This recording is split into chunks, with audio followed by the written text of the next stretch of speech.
We're in the EV demo district at Electrify Expo. We're going to test out some electric trucks. Let's find out how they do.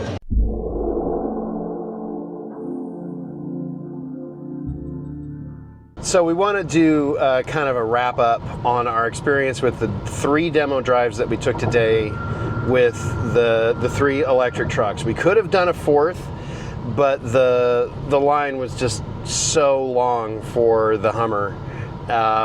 And at that point, our feet were tired and standing on concrete, we were done at that point. So we've got the Cybertruck, the R1T, and the F150 Lightning, the Tesla, the Rivian, the Ford. The Tesla, riding in the Tesla was an interesting experience. It handled a lot better than I thought it would. I was actually very impressed with what they call what do they call it, steer-by-wire? Yes. Technology, which angles the truck tires, angles the rear tires in the direction of a turn when you're turning, and it makes the turning radius really sharp. That thing turns on a dime. Which I think is surprising enough that for some people, if they're not used to it, it really could actually be a little bit dangerous. But once you get used to it, it's extremely useful because it's a very large vehicle and you need to be able to turn quickly. That's a technology that I actually think should be put in all big vehicles. People would have to learn how to use it, but I do think that would really be helpful. But it is big, and the windshield is a long way away. I commented on the demo that you could probably land a helicopter on the dash between the steering wheel and the windshield. Yeah, it's a big. lot of space. The seats were okay. I'm not that much of a fan of not having turn signal stalks and having to push buttons on the steering wheel for turn signals. I had issues with that when we demoed the Model 3 Highland. But I was really impressed with how the vehicle turned. What I wasn't impressed with was how the body panels appeared to get wavy. Like there was one tailgate that looked like it was just super wavy, and one side panel that just looked like it was super wavy. And then we saw a few Cybertrucks on the display side of the expo that had been wrapped, and when they were wrapped, you couldn't see those waves. So it made me think that if you have the money for a Cybertruck, you have the money for a wrap also, and a wrap to me would be a must-have on that vehicle.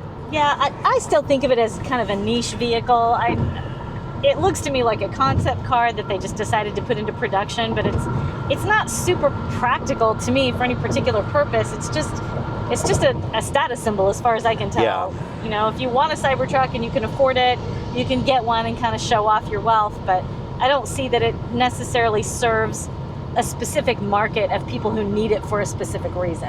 Right? You want the attention. If you want the attention, you're definitely going to get the attention driving around in that. Yeah. And if you have the money for a Cybertruck, spend a few more grand and get a good wrap on it. You will thank us later.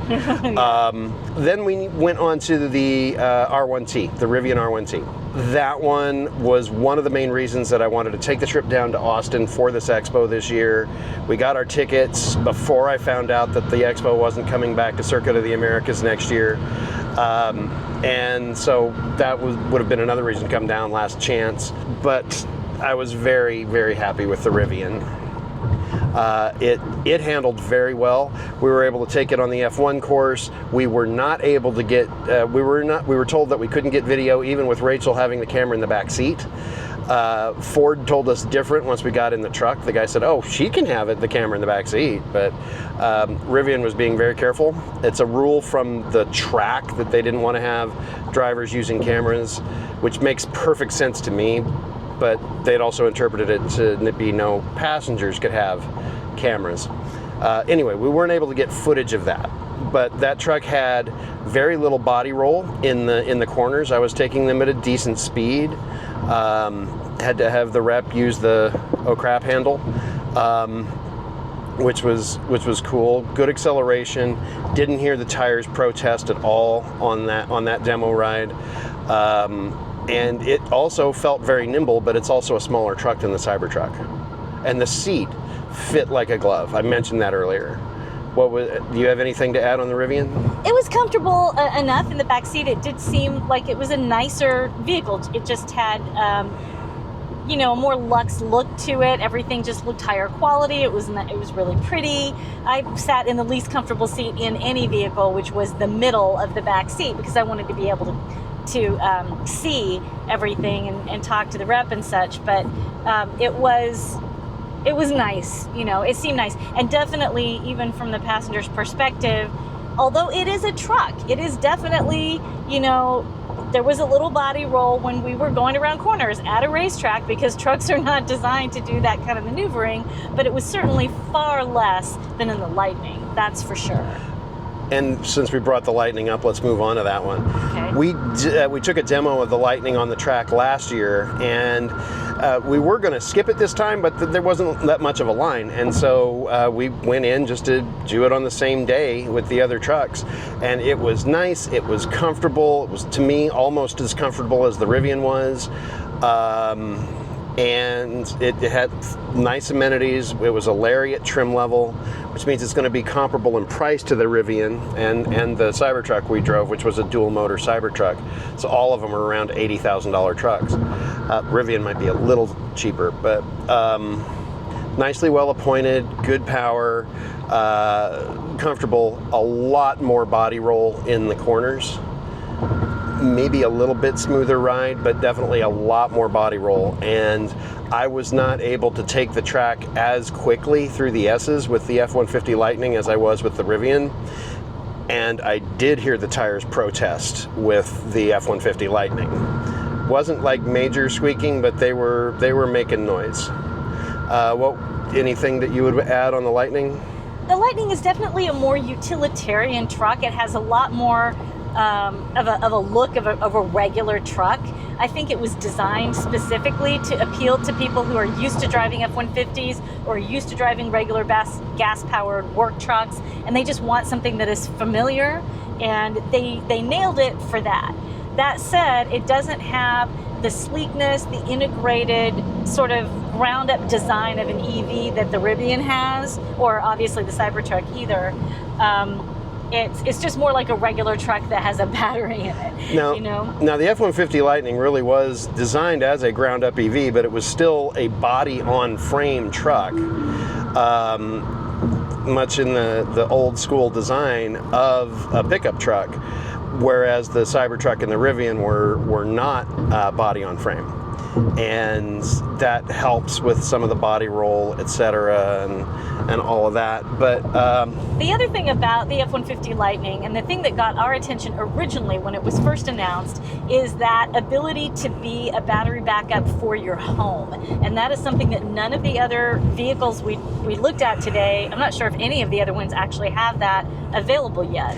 So that is a big selling point if that's something that you want. The F-150 Lightning is really the only vehicle. Well, the Kias and the Hyundais have the ability to do vehicle to load, and they come with an adapter plug that you plug into your charge port, and it has a 120 plug outlet on the other side of it. And you can power stuff off of it, but the Lightning can actually do home integration and power the whole house without extension cords if you've got the big charger that Ford has available. Yeah, that technology is available, and it is integrated specifically for powering your house or your home if you need it, whereas no one else really has quite that same level of functionality. Now, if GMC had the Sierra out for the demos, even if it had just been a road demo and not a track demo, we would have waited in line for that. But the Hummer,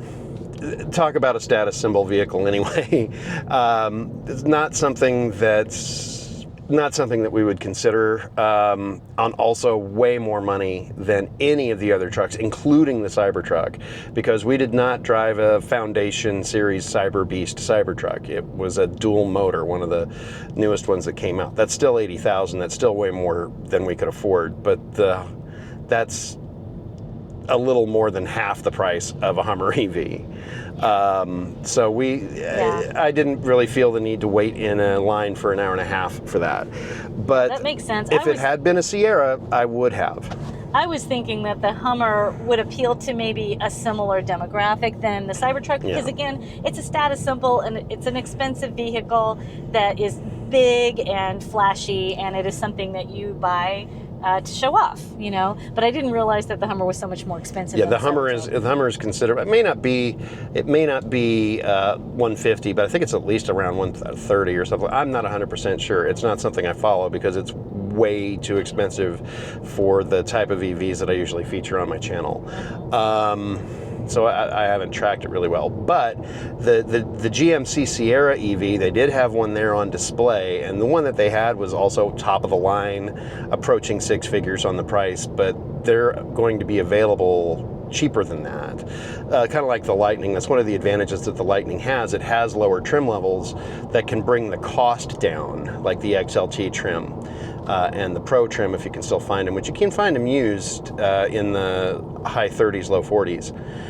But of those three, if I had the money to get an EV truck, it would be the Rivian for me. Yeah, hands down. And that's what you thought before. Yeah, right? and with nothing that you saw today changed your mind. Nothing that I saw today. I have a soft spot in my heart for the F-150 Lightning. It's what got me interested in EVs. But personally, for me, I think the Rivian's a better package. Yeah. What about you?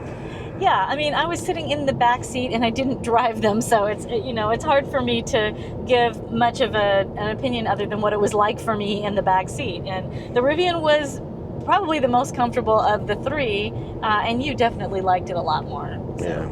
All right, so that is our EV truck comparison that we were able to pull off at Electrify Expo. Sorry that Rivian, that we weren't able to get video of the Rivian demo. We were told we weren't allowed to, so we didn't. We followed the rules. But thanks for watching, guys, and subscribe for some more content. We're going home now. Bye.